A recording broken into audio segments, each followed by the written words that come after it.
Hello student, this is Mahesh Nagar and you are watching English from home. आज मैं आपके लिए एक ज़बरदस्त स्टोरी लेकर आया हूँ जो आप ही के क्लास 12 एनसीईआरटी फ्लेमिंगो बुक का लेसन नंबर 4 है। ये इंपॉर्टेंट है उन लोगों के लिए भी जो केवीएस पीजीटी की प्रिपरेशन कर रहे हैं, तो डेफिनेटली ध्यान से देखिएगा, बहुत अच्छी लगेगी। सबसे पहले जान लेते हैं, स्टोरी का नाम है red trap, the red trap which is written by Selma Lagerlof. About the author के बारे में थोड़ा सा जान लेते हैं ताकि आपको समझ में आ जाएगा कि ये ओ के ऊपर जो दो डॉट है ये क्यों लगे हुए हैं। सेल्मा लेगरलूफ का फुल नेम जो था वो सेल्मा ओचिलिया लोविसा लेगरलूफ था। एक्चुअली ये एक स्वेडिश राइटर थी, स्वेडिश ऑथर है, स्वेडिश यानी कि स्वीडन की रहने वाली। तो स्वेडिश लैंग्वेज थोड़ी सी डिफरेंट है, इसलिए इनका नेम कुछ इस तरह से आ रहा है। जिनका जन्म 1858 में 20 नवंबर को हुआ था और जगह का नाम था मार्बेक्का, जो कि स्वीडन में है। इनका एक ऐसी महिला थी, एक ऐसी फर्स्ट वुमेन थी जिन्होंने नोबेल प्राइज मिला था लिटरेचर में 1909 में। ये एक बड़ी बात थी क्योंकि 1901 से नोबेल प्राइज स्टार्ट हुए थे और 1909 में यानी कि सिर्फ 9 साल में ही इनको स्टार्ट होने के बाद लिटरेचर की फील्ड में नोबेल प्राइज मिला था।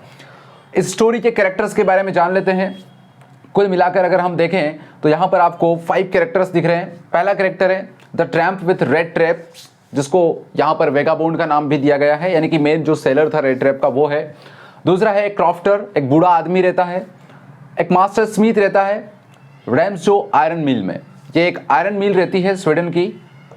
नेक्स्ट रहता है आयरन मिल का ऑनर और एल्डा विल्मनसन, जो कि आयरन मिल के मालिक की बेटी रहती है।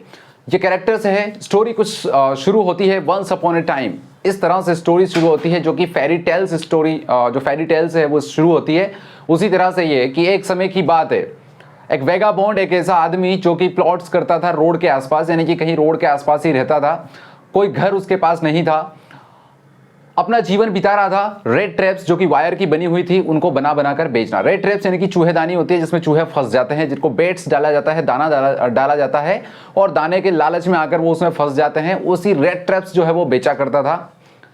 ये रेड ट्रैप्स का जो कच्चा माल है, रॉ मटेरियल, उसको मिलता था बैगिंग करके, यानी कि भीख मांगकर वो कहीं ना कहीं वायर वगैरह इकट्ठा करता था, कहीं वेस्ट मटेरियल जो रहते थे घर के उनसे, या फिर किसी फार्म वगैरह, किसी कंपनी वगैरह, जो भी दुकान वगैरह है वहाँ से उसको मिलता था।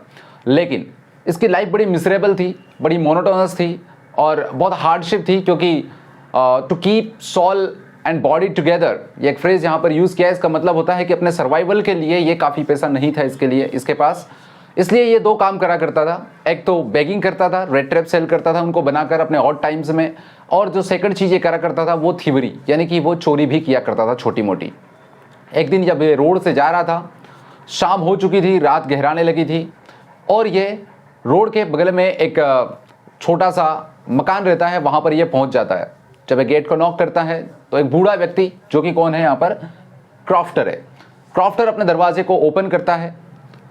इससे पहले एक और चीज़ ये है कि ये एक मोनोटोनस टाइप की इसकी लाइफ थी, काफ़ी उदास। तो इसके दिमाग में एक थॉट आया एक दिन, और थॉट ये था कि जो पूरी दुनिया है, इसकी लैंड्स, इसके सीज, इसके विलेजेस एंड सिटीज़, इन सबको मिलाकर एक बड़ा सा रेड ट्रैप बनता है, यानी कि it's a big red trap. ये एक बड़ा सा रेड ट्रैप की तरह ही है। यहाँ पर जो मटेरियल्स है, यानी कि यहाँ पर जो पैसा है, मनी है, यहाँ पर जो शेल्टर है, क्लॉथ है और फूड है, ये सब जो है ना वो बैट की तरह होते हैं, यानी कि उस दाने की तरह होते हैं जिसके लालच में चूहा रेड ट्रैप में फंस जाता है। उसी तरह से मेन भी जो है वो क्या करता है, इन फूड, शेल्टर, होम, इन सब के लालच में आकर एक बड़े से रेड ट्रैप में फंस जाता है अपने आप को, और कम टू एन एंड, और उसका जीवन अंत हो जाता है। जब ये क्रॉफ्टर के पास जाता है, क्रॉफ्टर गेट खोलता है, वो बड़ा ही अकेला सा व्यक्ति था, एलॉन पर्सन था, ठीक है। ये जो व्यक्ति रहता है रेड क्रॉफ्टर, वो उसको वेलकम करता है कि तुम मेरे साथ ही आज रात गुजारो, कोई दिक्कत वाली बात है नहीं, क्योंकि मेरी बीवी जो है वो मेरे पास है नहीं, और मेरा बच्चा, मेरी बेटी जो कि यहाँ से बाहर रहता है, और कोई नहीं है, मैं अकेला हूँ, तो बिल्कुल तुम मेरे साथ रह सकते हो। बड़ी हैप्पीली उसको वेलकम करता है, वार्मली वेलकम करता है क्रॉफ्टर। क्यों करता है? क्योंकि वो खुद भी जो है वो मोनोटोनस उसकी ज़िंदगी थी, एक सॉलिटरी कंडीशन में वो जी रहा था। यहाँ पर जो रेड ट्रैप रहता है, रेड ट्रैपर रहता है, यानी कि सेलर रहता है रेड ट्रैप का, वेगाबॉन्ड जिसको हम कह रहे हैं, वो यहाँ पर अपनी पूरी रात गुजारता है। यहाँ पर उसको बढ़िया खिचड़ी बनाकर क्रॉफ्टर खिलाता है। वो बताता है कि किस तरह से वो अपना जीवन बिता रहा है, कि उसकी एक गाय है, उसका दूध बेचकर जो है वो पैसे कमाता है। और 30 क्रोनर वो निकाल कर एक पाउच में से दिखाता है कि देखो भाई, मैंने 30 क्रोनर कमाए हैं, तुम्हें यकीन ना हो तो देख लो। तुम भी ऐसा कुछ काम कर सकते हो और अपना जीवन यापन कर सकते हो। जब सुबह होती है तो सुबह उठते से ही क्रॉफ्टर जो है वो अपने काम पर चला जाता है और ये वेगाबॉन्ड जो है वहाँ से निकल जाता है। निकलने के बाद थोड़ी दूर जाने के बाद ये वापस रिटर्न आता है और जिस विंडो के पास वो पाउच लगा हुआ था, यानी कि बैग रखा हुआ था जिसमें 30 क्रोनर थे, रिंकल्ड क्रोनर थे, उनको वो निकाल लेता है ग्लास को तोड़कर, और बड़ी चालाकी से उस पाउच को वहीं रख देता है। वहां से वो निकल जाता है और जब वो रोड पर चलता रहता है तो उसको ऐसा लगता है कि यार कहीं रोड पे चलूंगा तो मैं फंस जाऊंगा, पुलिस मुझे पकड़ देगी, और इसलिए वो अंदर की तरफ, जंगल की तरफ मुड़ जाता है। जब वो जंगल की तरफ मुड़ जाता है तो धीरे धीरे जंगल के बहुत अंदर वो चला जाता है। जब बहुत अंदर चला जाता है तो वो उसे स्कैप करने की कोशिश करता है, वहां से निकलने की कोशिश करता है, लेकिन निकल नहीं पाता है। क्यों नहीं निकल पाता है? क्योंकि जब भी वो जाता है राउंड राउंड घूम के वहीं पर आकर पहुंच जाता है जहां से वो निकला है। अब जो थॉट उसका था वो थॉट उसी के ऊपर भारी पड़ जाता है। वो सोचता है कि आज मेरा अंत है, ठीक है, शाम हो गई है, रात हो गई है। लेकिन तभी उसको, जब वो ज़मीन पर बैठ जाता है, तभी उसको कुछ आवाज़ें सुनाई देती है, जो कि पास से ही कुछ लाइटिंग भी दिखाई देती है, जहाँ पर कुछ बड़ी बड़ी मिल्स जो है, बड़े बड़े यानी कि लोडर्स की आवाज़ जो है वो घिसने की आती है। उसको लगता है कि यहाँ पास में एक आयरन मिल है, ठीक है, तो वो वहाँ की तरफ चला जाता है। वहाँ पर इसको मिलता है मास्टर स्मिथ, जो रैम्स जो आयरन मिल में रहता है, काम करता रहता है, वो बैठा रहता है। उसका एक हेल्पर भी यहाँ पर रहता है। जैसे ही अंदर जाता है आयरन मिल से कहता है कि क्या मुझे रात ठहरने का यहाँ पर मतलब मैं ठहर सकता हूँ, परमिशन? तो बड़े ही ऑड तरीके से, या हम कह सकते हैं कि यूं ही जो है फॉर्मली उसको हाँ में सर हिला देता है आयरन मास्टर, और ये जाकर वहाँ पर सो जाता है। जब थोड़ी देर बाद जो आयरन मिल का मालिक है, ऑनर है, वो वहाँ पर आता है। इसका एक उद्देश्य रहता है, एक पर्टिकुलर एम रहता है कि हम दुनिया को जो है ना वो अच्छे से अच्छा आयरन जो है वो सप्लाई करें। तो ये दिन और रात कभी भी इसका मूड हो तब जो है वो इंस्पेक्शन के लिए वहाँ पर आ जाता है। जब इसकी नज़र इस वेगाबॉन्ड पर पड़ती है तो ये इसके पास जाता है और जाकर कहता है कि यार तुम कौन हो? जब वो देखता है तो उसको लगता है कि ये इसका पुराना एक साथी है, एक पुराना कॉमरेड है, यानी कि इसकी एक कैप्टन है जो कि इसके साथ काम किया करता था। वो उसको घर ले जाने के लिए बोलता है, लेकिन वेगाबॉन्ड जो है वो जानता था कि कहीं ना कहीं जो आयरन मास्टर है वो गलती कर रहा है, वो उसको नहीं जानता है, और इसलिए वो उससे मना कर देता है। जब वो मना कर देता है तो आयरन मास्टर कुछ नहीं करता है। आयरन मास्टर सीधे अपने घर जाता है और वहाँ पर जाकर अपनी बेटी, जिसका नाम है एडला विल्मनसन, इसके पास सारी बात बताता है। तो थोड़ी देर बाद एल्डा विल्मनसन जो है वो आयरन मिल में पहुंच जाती है। जब वो वहां पहुंचती है तो जाकर इससे बड़े ही पोलाइटली बात करती है। तो वेगाबॉन्ड को उसके ऊपर कॉन्फिडेंस हो जाता है, थोड़ा विश्वास हो जाता है कि यस ये लेडी अच्छी है। खैर लड़की बहुत खूबसूरत नहीं थी, लेकिन मन की बड़ी भली थी, ये वो जान जाता है। ऐसा सोचते ही ऐसी जब उसको ट्रस्ट हो जाता है तो वो एल्डा के साथ जो है वो घर चला जाता है। घर तो चला जाता है वो, वहाँ पर उसको एडला जो है वो ये कहती है, कन्विंस करती है कि तुम्हें बिल्कुल जिस तरह से तुम फ्रीली यहाँ पर सोए हुए हो या रह रहे हो, उसी तरह से फ्रीली तुम वहाँ से निकल भी पाओगे। हम तुम्हें पकड़ के नहीं रखेंगे। क्यों नहीं रखेंगे? क्योंकि क्रिसमस का दिन है और मैं और मेरे फादर दोनों ही हम घर पे अकेले हैं, तो हम तुम्हारी कंपनी चाहते हैं और हम चाहते हैं कि तुम हमारे साथ आकर क्रिसमस मनाओ। जब वो घर जाता है और उसके फादर जो है उसको अपना एक सूट जो है वो पहनने के लिए देते हैं। उनका जो नौकर रहता है वो उसको वेल ड्रेसअप कर देता है, उसको नहला देता है।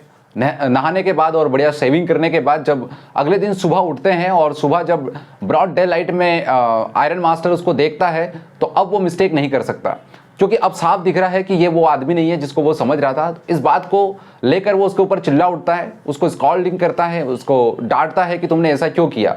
यहाँ पर वापस से अपनी एक फिलोसॉफी जो है वो ये वेगाबॉन्ड देता है कि सर देखिए ऐसा है कि पूरी दुनिया ही जो है वो क्या है, एक बड़े से रेड ट्रैप की तरह है। आज मैं जो है वो बेड के चक्कर में फंस गया हूँ, कल आप भी फंस जाएंगे। इस बात पर आयरन मास्टर हंसता है और कहता है कि जेब में फूटी कोड़ी नहीं और ज्ञान देने चला है तुम यहाँ से अभी निकल जाओ। ठीक है, ये कहकर वो अपना जो सूट है वो उतार कर उसको वापस दे देता है और वापस से अपने रैक्स जो है वो गंदे कपड़े उठाकर वो चलने लगता है।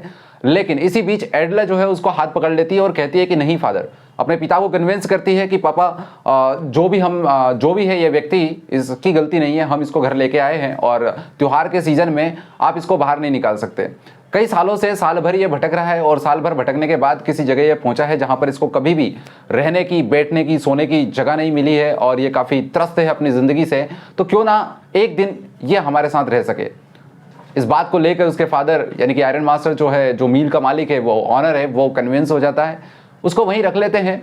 वो जाकर सो जाता है अपनी जगह पर। सुबह का नाश्ता करने के बाद जब दोपहर का खाना आता है तब तक वो सोता रहता है, उसको उठाया जाता है, वो खाना खाता है, फिर सो जाता है और शाम को क्रिसमस की जो पार्टी है उसमें भी वो अटेंड करता है, लेकिन खाना खाने के बाद वो फिर सो जाता है।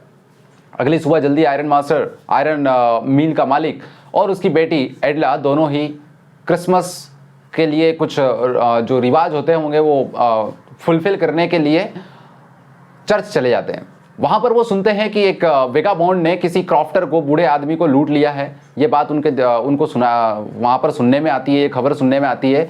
तो वो जल्दबाजी में अपने घर आते हैं। जब वो घर आते हैं तो घर से उतरते हैं, गाड़ी रुकने से पहले ही वो नीचे उतर जाता है आयरन मील ऑनर और अपने नौकर से पूछता है कि क्या वो स्ट्रेंजर अभी भी यहाँ है या यहाँ से जा चुका है। तो वो सीधा जवाब देता है नौकर कि सर वो तो आप जब चर्च के लिए निकले उसके बाद ही वो यहाँ से उठकर जा चुका है। वहाँ पर वो शक करता है कि देखते हैं कितने सिल्वर्स हमारे पास बची हुई है, यानी कि सिल्वर स्पून्स यहाँ पर बची हुई है, यानी कि चांदी की चीज़ें हमारे पास बची हुई है। जब वो जाकर देखता है तो नौकर उससे कहता है कि नहीं सर, वो यहाँ से कुछ भी लेकर नहीं गया है। एडला भी अंदर जाती है, बल्कि एडला को उसका नौकर कहता है कि वो तुम्हारे लिए एक गिफ्ट छोड़ के गया। जब वो गिफ्ट पैक को ओपन करती है तो देखती है कि उसमें एक छोटा सा रेड ट्रैप रखा हुआ है। रेड ट्रैप के साथ ही 30 क्रोनर रिंकल्ड क्रोनर नोट रखे हुए हैं, तो और एक लेटर भी वहाँ पर उसके साथ रहता है। लेटर को जब वो पढ़ती है तो वो उसमें बताती है कि किस तरह से जो कैप्टन है यानी कि जो स्ट्रेंजर है उसने वो लेटर लिखा है और लेटर में लिखा था कि तुमने मुझे बहुत अच्छे से ट्रीट किया है, बहुत अच्छे से मेरा स्वागत किया, ठीक है, मेरी मुझे हॉस्पिटलिटी दी है और इसके एवज में मैं सिर्फ इतना कह सकता हूँ कि मेरी तरफ से एक छोटा सा गिफ्ट तुम्हारे लिए है, ये रेड ट्रैप और ये 30 क्रोनर जो है प्लीज़ आप उस क्रॉफ्टर को लौटा दीजिए जो कि मैंने गलती करी है। मैं खुद भी जो है वो एक ट्रैप में फंस गया था और इसलिए मैंने ये गलती करी है। तो यहाँ पर स्टोरी एंड होती है। स्टोरी में सीधी सी जो थीम बताई है वो ये लोनलीनेस की है, ठीक है, मिसरेबल लाइफ की है और लास्ट में एक रियलाइजेशन की भी थीम है कि जहाँ पर एक व्यक्ति जो है वो एक बहुत अच्छे बिहेवियर के कारण, बहुत अच्छे एटीट्यूड के कारण जो है वो सुधर जाता है, अपने गलत रास्तों को छोड़ देता है। तो कई बार ऐसा भी होता है कि लोग वर्ड से, मार से या डांट से नहीं सुधरते हैं, उनके साथ अच्छा बिहेवियर अगर हम करें तो वो सुधर सकते हैं। तो ये रही आज की लर्निंग दोस्तों। आज की इस वीडियो में इतना ही। कल नया लेसन, नई स्टोरी में लेकर आऊँगा। तब तक के लिए अपना ख्याल रखिए, पढ़ते रहिए, सीखते रहिए और आगे बढ़ते रहिए। Thanks for watching this video.